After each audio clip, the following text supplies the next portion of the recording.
ওসমান হাদি আমাদের মাঝে আর নেই। সিঙ্গাপুর উন্নত মানের চিকিৎসাধীন অবস্থায় মারা গিয়েছে। কিন্তু থেকে গেছে একটা কঠিন প্রশ্ন, এই মৃত্যুর দায় কে নেবে, সরকার নাকি রাষ্ট্র?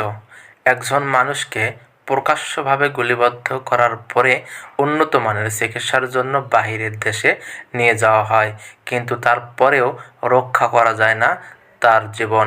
এটি কি শুধু একটি ঘটনা, নাকি এর পূর্বেও ঘটেছে এবং ভবিষ্যতেও ঘটবে? এই নিয়ে যেন জনগণের মনে কঠিন প্রশ্ন জেগেছে। একজন মানুষকে গুলিবদ্ধ করার পরে অপরাধী কোথায় আত্মগোপন করে আছে, নাকি বাহিরের দেশে বর্ডার ক্রস করেছে, এর কোনো সঠিক তথ্য প্রশাসন বা গোয়েন্দা বিভাগ জনগণের সামনে সঠিক তথ্য দিতে এখনও পারেনি। একজন মানুষকে প্রকাশ্যে গুলিবদ্ধ করার পরে অপরাধী কেমনে বাহিরের দেশে বর্ডার ক্রস করতে পারে? বিভিন্নভাবে আলোচনার মাধ্যমে শোনা যাচ্ছে অপরাধী বর্ডার ক্রস করে বাহিরে চলে গেছে, কিন্তু জনগণের মনে প্রশ্ন, কেমনে অপরাধী এত দ্রুত সময়ের মধ্যে বর্ডার ক্রস করতে পারে?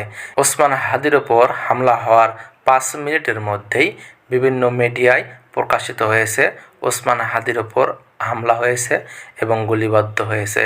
5 মিনিটের মধ্যেই যদি মিডিয়ায় প্রকাশিত হয়, তাহলে কেন নেওয়া হলো না বর্ডারে গুরুত্বপূর্ণভাবে কঠোর নিরাপত্তার ব্যবস্থা?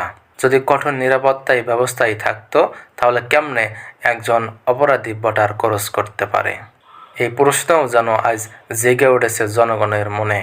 যে রাষ্ট্রে নেই কোনো অপরাধীদের সঠিক জবাবদিহিতা, যে রাষ্ট্রে নেই কোনো অপরাধীদের সঠিক বিচার, যে রাষ্ট্রে নেই কোনো সাধারণ মানুষের নিরাপত্তা, সেই রাষ্ট্র কখনো নিরাপদ রাষ্ট্র হতে পারে না। আমরা তেমন কিছু চাই না, আমরা সঠিক তথ্য চাই, আমরা অস্থিরতা চাই না, আমরা সঠিক বিচার চাই। আজ হাদি কাল বা কে, এই প্রশ্নই যেন আজ জনগণের মনে মনে